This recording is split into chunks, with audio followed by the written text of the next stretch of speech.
हमें छोड़ना है, सब चीज नहीं पकड़ना है। हमें सिर्फ 67 का मेंस निकालना है, सिर्फ एग्जाम निकालने के लिए पढ़ना है, विद्वान होने के लिए नहीं पढ़ना है। इस बात का सिर्फ ध्यान रखिएगा। होपफुली की चीजें समझ में आ गई होंगी, अच्छी बात है। नहीं आई होगी तो और अच्छी बात है, दोबारा फिर से समझाएंगे। एवरीवन, बीपीएससी 67 मेंस की आज हम बात करने वाले हैं। एक्चुअली बीपीएससी 67 मेंस, बड़ी खुशी की बात है जिनका निकल गया है, और जिनका निकल गया है उनके लिए मतलब गम की बात यह भी हो रही है कि कहीं हाथ से फिसल ना जाए। समय काफी कम है। देखो, समय एक्स्ट्रा मिलेगा भी तो कितना मिलेगा? क्या जो नॉर्मली टाइम मिलता था प्रीलिम्स मेंस का उतना मिलेगा? तो इसका जवाब है बिग नो, नहीं मिलना है। तो क्या इस जो मौका मिला है इसको यूं ही हाथ से जाने दे? सवाल है कि यूं ही हाथ से इसको जाने दे? इसका जवाब है नहीं। हमें 15 दिन का टाइम मिला है कि 1 महीने का मिला है या 2 महीने का मिलेगा। हमें इस रिजल्ट को, जो प्रीलिम्स का रिजल्ट है, उसको फाइनल रिजल्ट में चेंज करना है, तो मेंस क्वालिफाई करना है। अब सवाल है कि इस पे हम काफी साइंटिफिकली और बड़े प्लान वे से अप्रोच कैसे करें, है ना? एकदम प्लानिंग के साथ अप्रोच कैसे करें, ये हमारे सामने एक सवाल है। अब सवाल ये है कि ये एक सवाल जो है ये छोटा मोटा सवाल नहीं है, क्योंकि अमूमन एक टाइम मिलता था, नहीं मिला, उतना मिलेगा भी, तो फिर कैसे? और इनमें से बहुत सारे आप लोग ऐसे हैं जिन्होंने ऑप्शनल का कभी मुंह भी नहीं देखा है। उस तरह से मुंह देखने का मतलब है कि कभी आपने ठीक से उसको पढ़ा ही नहीं, पता ही नहीं है। मतलब रैंडमली लेने वाले ऑप्शनल ही बहुत अधिक लोग हैं। जीएस पेपर तो ऑप्शनल, मतलब कहने का कि मेंस के लेवल पे तैयारी आप लोगों ने नहीं की है। और जिन लोगों की है भी, तो एक टाइम कम है ना, तो कैसे अप्रोच कर? देखिए, ये तय बात है, ये एक फैक्ट है कि आपकी तैयारी आम दिनों जैसी नहीं होगी। इवन हम भी जो क्लासेस ले रहे हैं, जो पढ़ा रहे हैं, वो आम तरीके से नहीं पढ़ा पाएंगे। सवाल ही नहीं कि ये पूरे जीएस पेपर को और पूरे ऑप्शनल पेपर को रेगुलर मोड में तैयार करना। अभी क्या करना है, आप जो तैयारी कर रहे हैं ना, ये मान के चलिए ये तैयारी सिर्फ 67 के लिए है। हम भी करवा रहे हैं उसी के लिए। सिर्फ 67 के एग्जाम को निकालना है, क्योंकि यहां एग्जाम अगर आपको निकालना है तो आपको पूरा कैलकुलेशन के साथ पढ़ना होगा, बहुत कुछ छोड़ना भी होगा, नहीं तो नहीं होगा। आप अभी सब कुछ नहीं पढ़ सकते हैं, आप अभी सारे सिलेबस, इंटायर सिलेबस को कवर नहीं कर सकते हैं।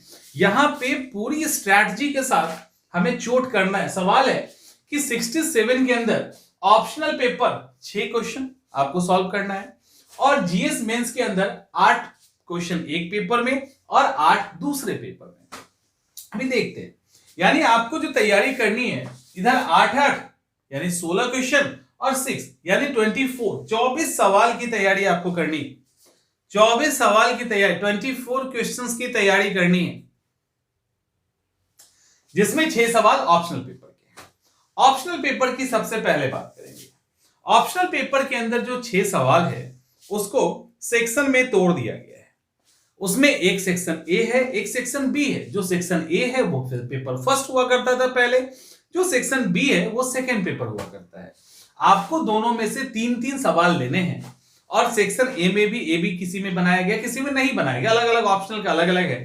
तो अमूमन 6 क्वेश्चन हर सेक्शन में होता है, वहां से 3 क्वेश्चन आपको निकाल लेना है। वो आपको अलग पेपर, मतलब पेपर 1 जो सेक्शन ए है वहां से 3 करोगे, और सेक्शन बी से तो आपको 12 क्वेश्चन उसमें से 6 करने हैं। समझिए, 12 क्वेश्चन है उसमें से 6 करना है। क्या आप 12 क्वेश्चन के लिए तैयार हैं? इसका जवाब एक तो होगा कि हाँ, तैयार भी है। कारण यह है कि आप देखो, जब से 60 से उठाइए, 62 वाले से उठाइए, देखिएगा जब पेपर को मर्ज कर दिया गया ना, पेपर 1 और 2 को, तो सवाल पूछने का तरीका बदल गया। अब वही सवाल आपसे पूछे जा रहे हैं जो एकदम फेमस वाले हैं, जो आसान वाला है, वही पूछा जा रहा है। अब यह संभव है कि आप अपने ऑप्शनल पेपर के अंदर कुछ सेक्शन में कंफर्टेबल ना हो, यह प्रैक्टिकली पॉसिबल है। लाइक अगर ज्योग्राफी की बात करें तो यहां हो सकता है डेविस और पिंक में आपको दिक्कत हो, नहीं होगा, बट 1 मिनट के लिए हो सकता है, चलो वहां नहीं भी होगा। तो जो कॉन्टिनेंटल जो ओसनिक रीज है, उस रीज का निर्माण कैसे हुआ? बिल्कुल नए स्टूडेंट है, प्लेट टेक्टोनिक्स में दिक्कत हो सकती है, तो कुछ ऐसे सेक्शन हो सकते हैं, या जो वेजिटेशन है वहां दिक्कत हो सकता है। सोशियोलॉजी की अगर हम बात करें, सोशल स्ट्रेटिफिकेशन के अंदर दिक्कत हो सकता है, पेरेटो को पढ़ने में दिक्कत हो सकता है, मार्क्सी को चलो मान लेते हैं पढ़ने में दिक्कत हो सकता है, एलएसडब्ल्यू के अंदर आ जाइए तो हो सकता है कि आपको जो क्या है वो एक औद्योगिक बीमा अधिनियम, ठीक है, वहां आपको दिक्कत हो सकती है। तो कई ऐसे सेक्शन हैं जहां पे आपको प्रॉब्लम हो सकता है। कुछ ऐसे सेक्शन जो प्रॉब्लम क्रिएट करता है, जो बहुत बड़ा सेक्शन है, उसको आप अगर देखिए थोड़ा भी लेस इंपॉर्टेंस का है, या अगर बहुत भी ज्यादा इंपॉर्टेंस रखता है, उसको अगर हम छोड़ दें और जगह से हम अगर क्वेश्चन निकाल लेते हैं, उन सेक्शन को अवॉइड कीजिए, करना पड़ेगा। आप सोचोगे कि सबको एक साथ लेके चलें, यह संभव नहीं है, छोड़ना पड़ेगा ही पड़ेगा, कोई ऑप्शन नहीं है, कोई विकल्प नहीं है आपके पास। तो आप उस सेक्शन को छोड़ दीजिए, ठीक है। यानी वो ऑप्शनल पेपर का सेक्शन जो काफी लेंदी है, आपको समझ में दिक्कत आ रही है, उसको स्किप करके आप यदि 3 सवाल लिख लेंगे तो वैसे सेक्शन को छोड़िए, पेपर 1 में भी एंड पेपर 2 में भी। पेपर 1 में भी अक्सर हाँ ऑप्शनल में सेक्शन ए और बी, सेक्शन ए से कम 2 या बी से किसी से 2 सवाल आपको उठाने हैं, तो किसी ना किसी से 2 सवाल उठाने हैं, तो वहां देखिए 3 सवाल होंगे वहां एक सेक्शन में, तो वहां देखिए कि क्या छोड़ा जा सकता है। अगर मान लो कि थियोरेटिकल पोर्शन काफी ज्यादा मुश्किल क्रिएट करता है, वहां से एक सवाल निकाल लीजिए, और जो अप्लाइड सेक्शन है पेपर 1 के सेकेंड बी सेक्शन का, उसको उठा लीजिए, किया जा सकता है ना, समझ में आ रहा है ना। जैसे इतिहास का ही सवाल होगा या पवेट का ही है, किसी का भी, हिस्ट्री, ये मान लो मेरे हाथ में भी हिस्ट्री है, तो हिस्ट्री का ही अगर आप ले लीजिए, आप अगर खोल के देखिएगा तो आपको दिखेगा सेक्शन 1 में part A and part B है। तो आपको लगता है कि पार्ट ए में दिक्कत है, पीएसआईआर वाले भी देख सकते हैं, सोशियोलॉजी वाले भी देख सकते हैं, पार्ट ए में दिक्कत है, पार्ट ए से 3 सवाल है, वहां से 1 सवाल कर लीजिए, और बाकी पार्ट बी से 2 सवाल कर लीजिए। अब देखो कि कहां कंफर्ट हो। जैसे अभी फिलॉसफी की अगर आप तैयारी करेंगे तो आपको बेहतर है कि इंडियन पे चोट कर लीजिए, कंटेम्प्रेरी पढ़ो ही मत, छोड़ ही दो, वेस्टर्न को पढ़ लीजिए, रिलीजियस वहां पे कर लीजिए सेकंड पेपर में। तो इस तरह से, जैसे आपको वर्ल्ड हिस्ट्री में दिक्कत है तो वर्ल्ड हिस्ट्री वाले सेक्शन से 1 सवाल कर लीजिए, मॉडर्न हिस्ट्री से 2 कर लीजिए, हो गया ना 3। ऐसे करके आपको स्किप करना है, छोड़ना पड़ेगा, नहीं है विकल्प दूसरा। तो ऑप्शनल पेपर को आप इस अप्रोच से कीजिए कि जो बड़े चैप्टर हैं, भयानक है, डराने वाले हैं, समझ में दिक्कत आ रहा है, बहुत पढ़ना पड़ेगा, उससे सवाल अगर आ भी रहा है ना, छोड़ दीजिए उसको। उसके अलावा देखिए कौन कौन से छोटे चैप्टर हैं जिनसे अधिकांश सवाल पूछे जाते हैं, उसको कर लीजिए, बात बराबर ही है, कोई फर्क नहीं पड़ता है। अब मेंस की बात करते हैं, जीएस मेंस की बात करते हैं। पहला सेक्शन 8 सवाल, दूसरा सेक्शन 8 सवाल। इसमें यह कहा गया है, जीएस पेपर को जब आप ठीक से देखेंगे, अभी पेपर भी आपने ठीक से नहीं देखा होगा, मुझे पता है बहुत सारे लोगों ने पेपर ही नहीं देखा होगा, और इस बहुत सारे में ऐसे नहीं है जो बिल्कुल न्यू कमर है, बहुत सारे में ऐसे हैं जो लगातार एग्जाम देते आ रहे होंगे, उन्होंने भी हो सकता है नहीं देखा, उनको भी नहीं पता होगा। यहां पे आपको 8-8 सवाल करना है। पेपर 1 में लिखा होगा कि सेक्शन ए से और सेक्शन बी से 3-3 सवाल करने हैं, सेक्शन सी से आपको 2 सवाल करने हैं। पेपर 2 में जब आइएगा वहां भी यही लिखा होगा, सेक्शन ए से और सेक्शन बी से आपको 2-2 सवाल करने हैं, 3-3 सवाल करने हैं, और सेक्शन सी से आपको 2 सवाल करना है। इसका मतलब है कि आपको पेपर 1 में डाटा इंटरप्रिटेशन डीआई के सवाल 2 करने हैं। साइड कीजिए डीआई, ठीक है, डीआई डेली बनाने का है, अभी हम लोग शेड्यूल है ना, ठीक है, डीआई डेली बनाने का चीज है, तो डीआई को हम डेली बनाएंगे, 1 सवाल डेली। अभी देखेंगे तो डीआई को हम, हाँ एक और, पेपर 1 में क्वेश्चन जो है, नंबर ऑफ क्वेश्चन अलग है पेपर 2 से। पेपर 1 में हिस्ट्री में 6 सवाल, 6 में आपको 3 का जवाब देना है। जब जाएंगे करंट अफेयर्स वाले सेक्शन में 5 सवाल, 5 में आपको 3 के सवाल देने हैं। यहां पे अभी 4 पूछे जा रहे, कभी कभी 3 भी आ जाता है, तो 4 सवाल है। डीआई में 2 सवाल का जवाब देना है, तो डीआई को हम हटा ही देते हैं, आपको डेली प्रैक्टिस में हो जाएगा। अब यहाँ 6 और यहाँ 5, 6 वाला जो सवाल है हिस्ट्री, मुझे नहीं लगता कि बहुत परेशान कर रहा होगा। बिहार की हिस्ट्री इसको परेशान कर रही है। हाँ, मेरे पास एक कॉल आया था, बिहार की हिस्ट्री परेशान कर रही है मेंस में। केबीसी नैनो नोट्स तो आप हमारा ले ही सकते हैं, केबीसी नैनो ले लीजिए तब भी हो जाएगा। तो 6 में से आपको मात्र 3 सवाल लिखना है। अब यहां जो 6 में से 3 लिखना है तो आपको भटकने की ज्यादा जरूरत नहीं है। एक तो आपको ट्राइबल मूवमेंट से सवाल होगा, ठीक है, होगा, नहीं होगा तो कोई बात नहीं। नेशनल मूवमेंट से एक सवाल, आर्थिक व्यवस्था या जो नेशनलिज्म है उससे एक सवाल, और एक आर्ट एंड कल्चर से। 3 सेक्शन को अगर आप देख लेते हैं मॉडर्न हिस्ट्री में, कहानी खत्म, इतने में ही हो गया। करंट अफेयर्स अब रहा, यानी 6 में से 3 चूज करने के लिए आपको बहुत पढ़ने की जरूरत नहीं है। आप सोचो कि कैसे हमें आगे बढ़ना है, तो यहां पे बहुत नहीं है। तो ठंड के मौसम में भी गर्मी लग रही है तो आपको ज्यादा पढ़ने की जरूरत नहीं है, ठीक है।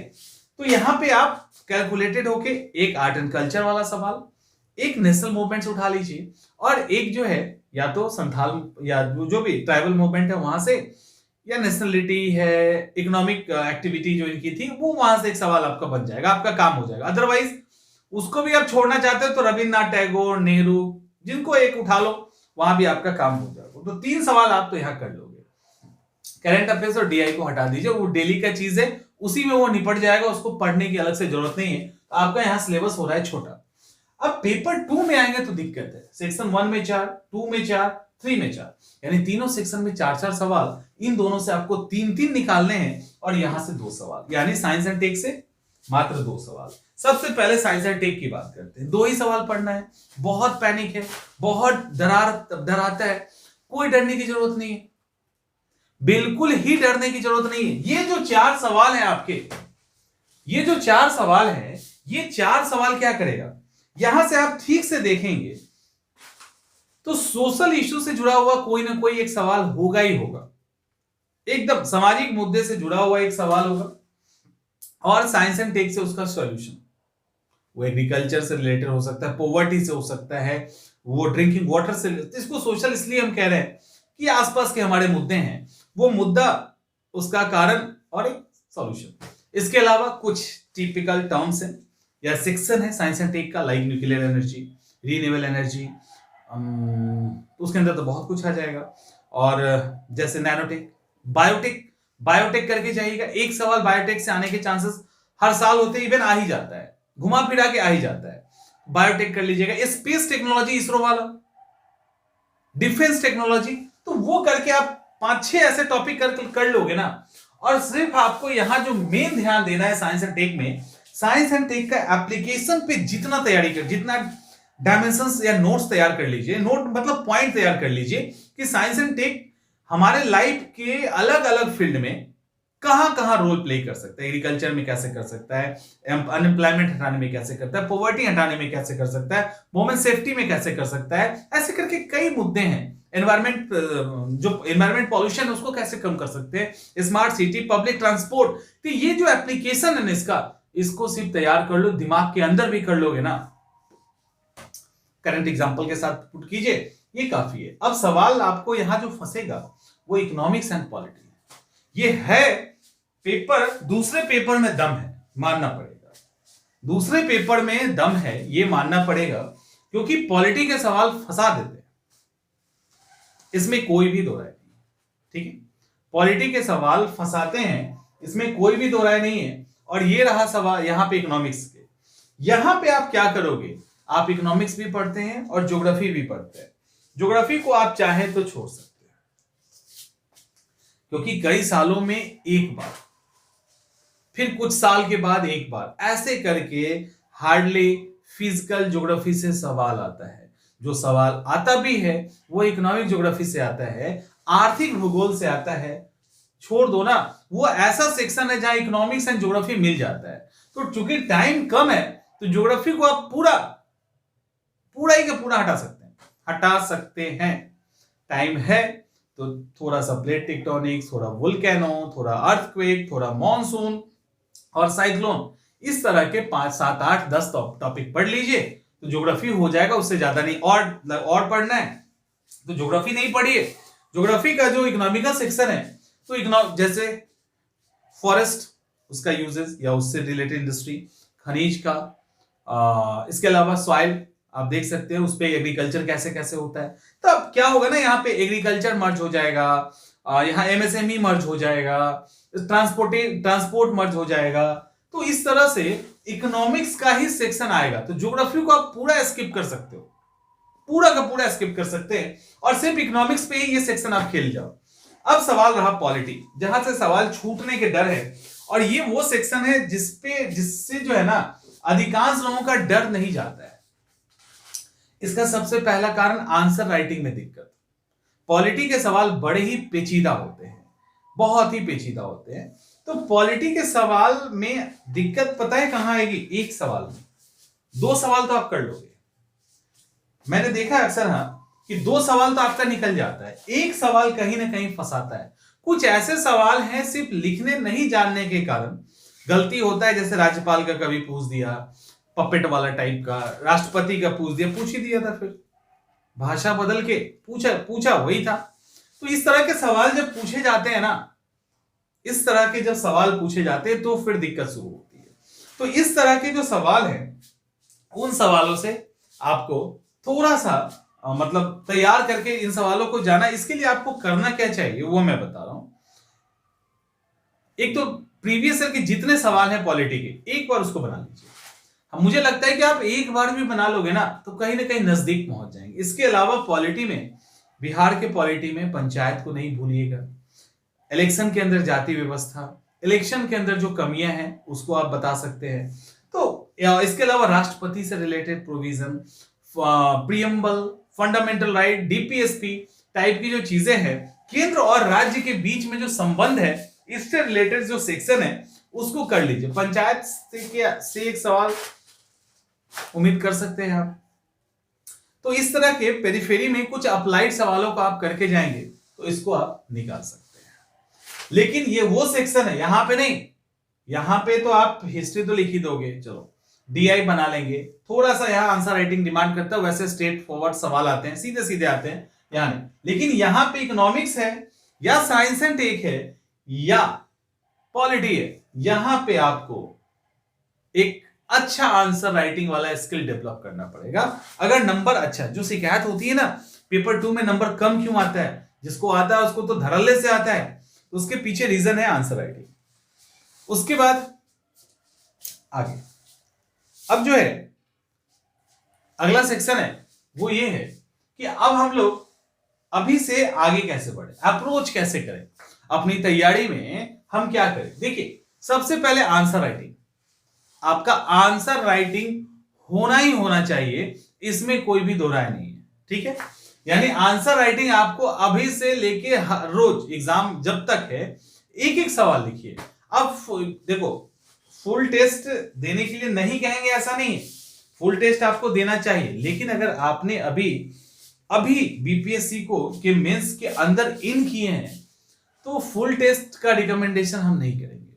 हम ये नहीं कहेंगे कि आपको फुल टेस्ट पे अप्रोच करना चाहिए, क्योंकि ये फिर घातक हो सकता है। अभी आपको बस खुद को बचा के किसी तरह से एग्जामिनेशन निकालने वाला तरीका जो है ना, शॉर्टकट जिसको कहते हैं, उस पे आपको ट्राई करना होगा और पूरे कॉन्फिडेंस के साथ करना होगा। वहां पे धक धक किया तो गया, तो वो नहीं होना चाहिए, इस बात का ध्यान रखना। डेली एक आंसर लिखिए, बस ऑप्शनल का लिखना है या जीएस का लिखना है, एक आंसर लिखिए। बहुत लिखने का मन है 2 आंसर लिखिए, किसी से चेक करवा लीजिए, किसी से भी आप चेक करवा लो, ठीक है। डेली का काम। डीआई जिनका खराब है, जिनका ठीक है, उनको भी डीआई पे इतना मास्टरी कर लेना है कि वहां हॉल में उनको टाइम ना लगे, क्योंकि टाइम आप सेव करोगे तो हिस्ट्री या करंट अफेयर्स के अंदर आप अच्छे से लिखेंगे। तो डीआई में स्मूथ होना है बस। जिनका नहीं है वो डेली 1 से 2 सवाल बनाए, और 1 से 2 सवाल बनाए। जिनका है तो वो आराम से 2-2 दिन पे भी एक बना ले, ताकि वो एक फ्लो में रहे, वहां पे बनाने में दिक्कत ना हो। करंट अफेयर्स पेपर 1 मैंने बोला था, करंट अफेयर्स के एक एक टॉपिक को डेली कवर कीजिए और भूल जाइए इसको। एक टॉपिक डेली कवर, लेकिन क्या करना है कवर में? क्या आंसर राइटिंग करना है? नहीं, एक नहीं आप 2 कर लीजिए। 60 टॉपिक इनफ है, आप 2 कर लीजिए, एक नहीं 2। और दोनों में क्या करना है, दोनों में आपको टू दी पॉइंट। तो शॉर्ट टाइम में पढ़ने में आपको टू दी पॉइंट होने के कारण आसानी हो जाएगा। तो ये हो गया। और रिवीजन डेली नहीं छोड़ना। अब यहां पे मेंस के हिसाब से क्या रिवीजन, तो जो आप टू दी पॉइंट लिख रहे हैं, जो करंट अफेयर्स डेली तैयार कर रहे हैं, जो ऑप्शनल और जीएस डेली पढ़ रहे हैं, उसको आपको डेली, अगर नहीं मौका मिले नया पढ़ना पर रोक देना, इसको रिवाइज कीजिएगा। टू दी पॉइंट तो रट ही जाइएगा, क्वेश्चंस को भी उसी के अकॉर्डिंग हैंडल कर लीजिएगा। तो रिवीजन आपको अभी से नहीं छोड़ना है, और पूरे भरोसे के साथ कि हम कर रहे हैं तो निकालेंगे। हमें छोड़ना है, सब चीज नहीं पकड़ना है, हमें सिर्फ 67 का मेंस निकालना है, ये टारगेट होना चाहिए। अगर इस टारगेट के साथ आप इस अप्रोच को फॉलो करते हैं तो टाइम जो भी मिलेगा उसमें आप एग्जाम निकाल लेंगे। सिर्फ एग्जाम निकालने के लिए पढ़ना है, विद्वान होने के लिए नहीं पढ़ना है, इस बात का सिर्फ ध्यान रखिएगा। होपफुली की चीजें समझ में आ गई होंगी, अच्छी बात है। नहीं आई होगी तो और अच्छी बात है, दोबारा फिर से समझाएंगे, लेकिन आ जानी चाहिए। मिलते हैं अगले वीडियो।